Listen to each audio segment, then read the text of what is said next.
This season, we've been talking about life in the North, the people, the communities, and what it takes to live there. Welcome back to The Arctic Edge.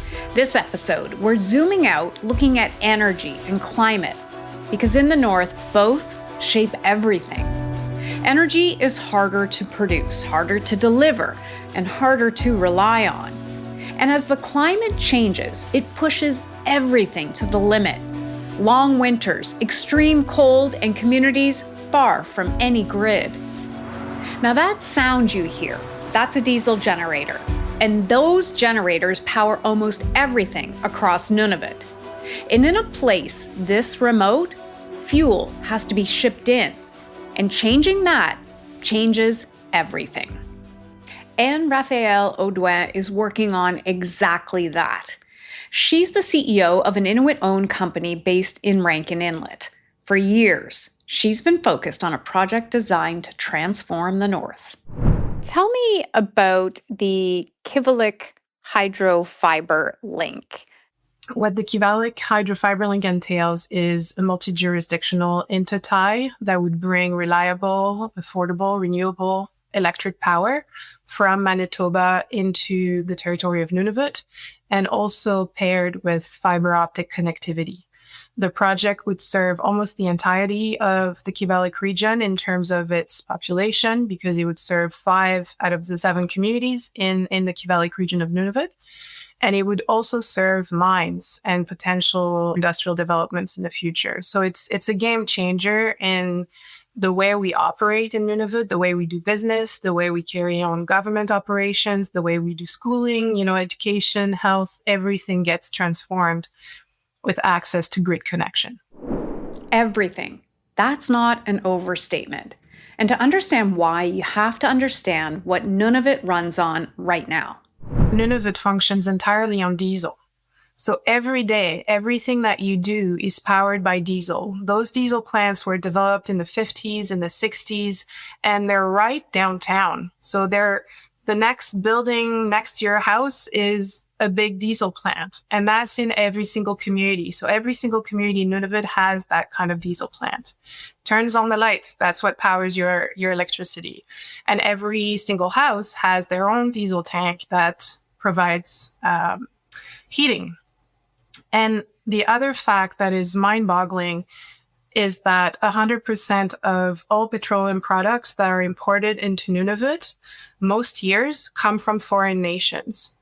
So not only do we burn diesel to meet every single one of our needs here, but it's not even Canadian diesel. Most of the time it's US diesel. As we talk about being sovereign in the Arctic and empowering people and people's security, stepping into the 21st century and really building those domestically owned and operated infrastructure links, this is the kind of project that really should be at the core of not only our values, but our actions. She says it would provide reliable electrical power and stable access to the internet. Maybe try to give a sense for people who live in the South. This just seems like a no-brainer. We have all of this in the South. Yeah, I think it's very Canadian, and it's a bit of an unfortunate frontier mentality that we have had to look at the Arctic as very complicated and as very challenging, and also not justifying large investments. So really, it's a Canadian flaw, there's no other way to say it, that compounds to the fact that Canada is the second largest Arctic border in the world. And yet, we don't leverage that strength. A Canadian flaw, the belief that perhaps the Canadian Arctic is just too far, or its conditions too difficult to invest in. But it simply isn't the case. We've done extensive studies looking at our other Arctic nations. We've looked at Sweden, we've looked at Finland, we've looked at Norway, Russia. What that revealed is very much that those nations invested in their Arctic infrastructure, first of all, decades ago, in the 70s and the 80s and the 90s, and also way past and well into the Arctic Circle, which is more north even than what the Kivalliq Hydro Fibre Link is proposing. If it isn't too difficult for our northern neighbors, it shouldn't be too difficult for Canada. Something we've heard from our guests again and again all season. There's been starts and stops over the last, 125 years. We haven't got it right. You look at what they've done in their Arctic, in the high Arctic in Norway, it's just absolutely incredible. You cannot unsee that. Compared to Russia in particular, even Greenland and certainly Alaska, we have not been innovative. We've just thought, well, there's no population. We don't have the taxation. We can't invest in infrastructure. Not true. The good news is Canada's underinvestment in the North is starting to shift. There is a growing understanding Canada needs to be proactive because the world around it is changing in ways that can't be ignored or postponed. Virginia Mearns is Canada's Arctic ambassador and senior Arctic official to the Arctic Council. She's one of the first to hold that role, and she sees the big picture. Part of what has been discussed for decades now is the impact of climate change and how it is not just isolated to one region of the globe. We are now experiencing significant impacts of climate change all over the globe, which feeds into the geopolitical discussion as well. It has direct impact on infrastructure. It has impact on economies. And so this becomes a central focal point. It's no longer just isolated to the Arctic region. This is a global matter that's happening in real time, day in and day out now, unfortunately. When the ice changes, the way people live on the land changes too. Trips become harder, less predictable, and people go out less. And that matters because this is how knowledge is passed on. Out on the land, traveling, hunting, learning by doing, from one generation to the next.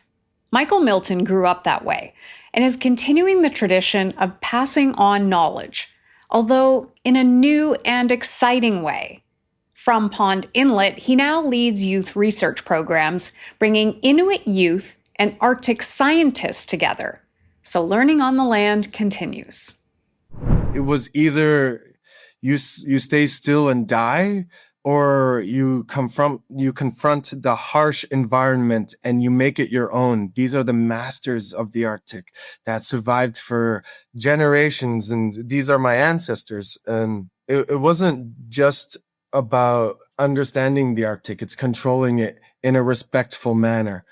It's traversing through the Arctic, hunting and being respectful for your catch, surviving, to be able to eat. That was a luxury, and that was the goal. It's just to make your own shelter and to make your own tools with no wood in sight, and to live up here in the vast beauty of the mountains, the sea ice, the summertime and the open water. Just like all this is just, you first look at it is like nothing, but once you take a closer look, it's beautiful. Part of the movement to widen the participation in Arctic science is Dr. Jackie Dawson, Canada Research Chair in the Human and Policy Dimensions of Climate Change at the University of Ottawa. 20 years ago was a lot of old, what you would imagine a scientist looks like. If you Google scientists, the first thing that comes up, some bearded white men. In the last few years, it's majority Inuit, because Inuit are intimately involved in the science, have to be leading the work. We're called Kivalliq. It's a bridge, and a bridge is never one way. It goes both ways. And for us to meet together in the middle, to truly understand each other, means better results and better relationships in the future with both the community and researchers.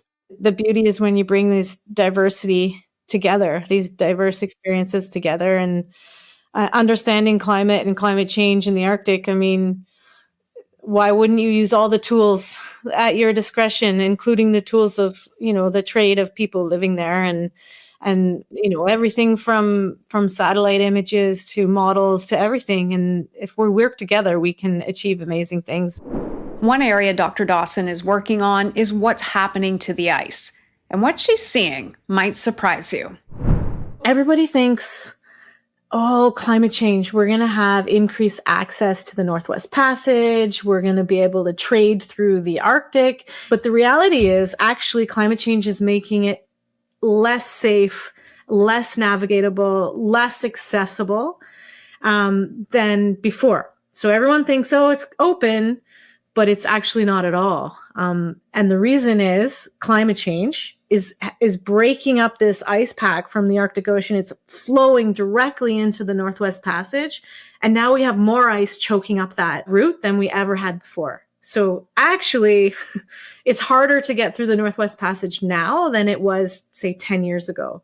So we've got more ice, more mobile ice, less ice-strengthened ships, and more non-ice-strengthened ships. So it's a bit of a recipe for some sort of disaster at some point. Do other countries, we've heard, the names like China and Russia, do they have those ice-strengthened ships to get through there? I mean, yeah, absolutely. Russia has the largest fleet of ice-strengthened vessels. China has a couple of very, sophisticated vessels. The Snow Dragon in particular is a research vessel that semi-regularly comes into the Canadian Arctic to engage in research. And like many countries have icebreakers, many non-Arctic countries have icebreakers and many are investing in them right now. Now, this is where it all comes together and what connects the climate science to the sovereignty conversation.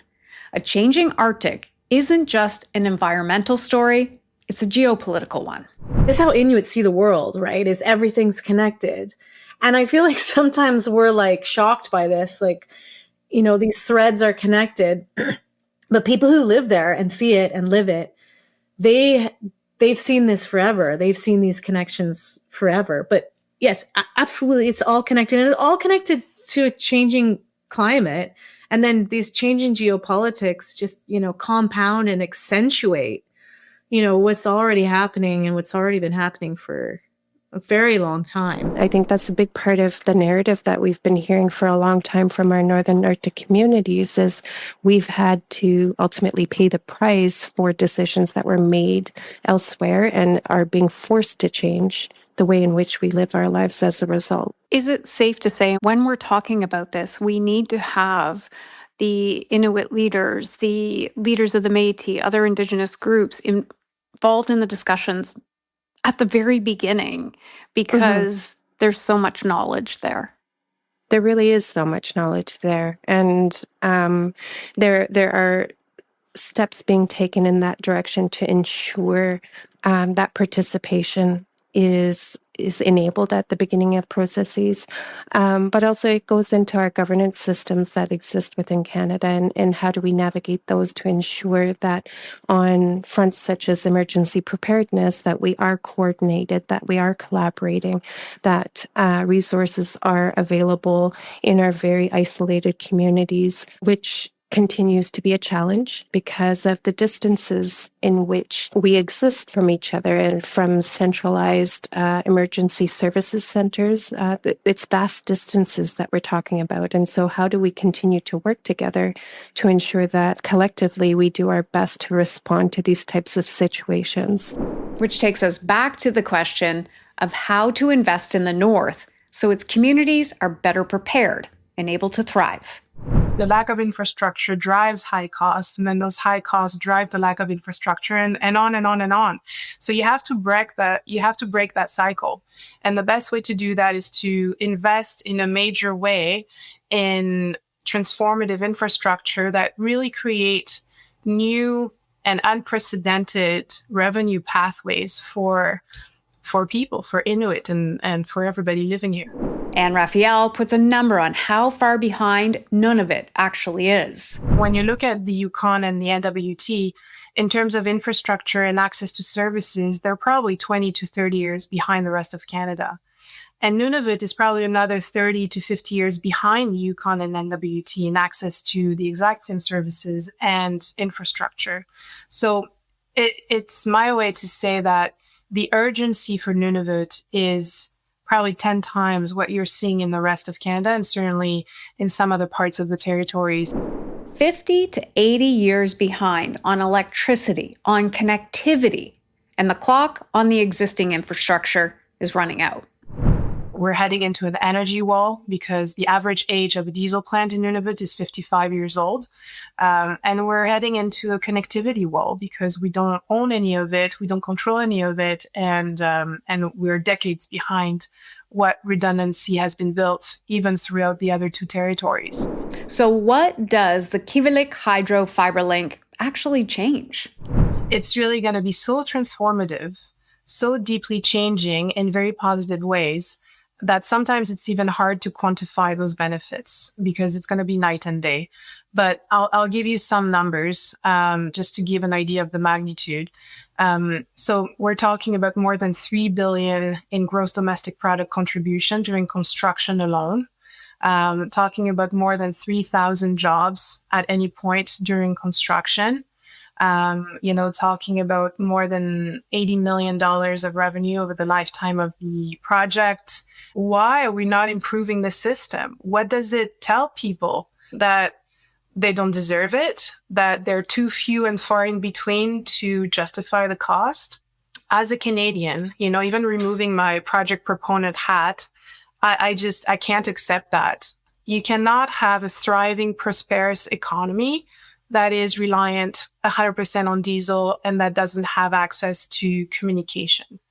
And so it's really an admission of failure if the government doesn't put the correct tools in the toolkit for Nunavut to propel it into the 21st century and really give, hope to the next generation. If we have more infrastructure, a place for people to come in, for Inuit to come in and show their interest and curiosities, for a place for them to bloom, I think we could have a lot more incredible results in the long run. Building something this big in Nunavut doesn't happen alone. It takes partners, and one of the most important has been in the territory for decades. There's no Kivalliq Hydro Fibre Link without a thriving mining industry in the Kivalliq. That's point number one. And mining has been a major economic boost in the Kivalliq region for decades now through the Meadowbank mine near Baker Lake and Meliadine near Rankin Inlet. It's always interesting to me to see how mining historically has started towns, right? And has powered towns and has sustained towns into prosperity for decades. And I think we're seeing some of that in the Kivalliq region where maybe it hasn't started communities, but it's definitely sustaining them into having new independent revenue streams outside of support, active support from the federal government, which is what you want, right? You want to empower people to create those industries, to have those jobs that just feed the next generation. The bottom line is the more you wait, the more expensive projects become. Every moment we wait, the climate keeps changing. The infrastructure keeps aging. The question isn't whether to act, it's how much we're willing to build and whether we'll see it through. Regardless if you're living in downtown Toronto or in Old Crow or Grace Fjord, that Canadians can confidently talk about their Arctic region. And we collectively work together to ensure that the future of the Canadian Arctic is done in a positive manner and is set up to succeed and be prosperous. We need a decade or two if we're going to get anywhere close to where we need to be. We need sustained attention, sustained investment over time in order to right the inequities that exist and to correct the underinvestment that's happened. And that no matter which parties in power in Ottawa, that we will see continued investment and attention in the North. Continued investment and attention in the North. A reasonable request to match the dedication of the people living there. This is what drives me, This is what helps me feel better. This is just like I want to make a path for people younger than me, to inspire them to do the same work I'm doing, to figure out things for themselves and pass it on to the next generation. Passing it on. Because the strength of the North has always come from what's carried forward. And now that future depends on what we build next. I'm Hannah Thibodeau. Thank you for joining us on the Arctic Edge, with voices from the North and beyond.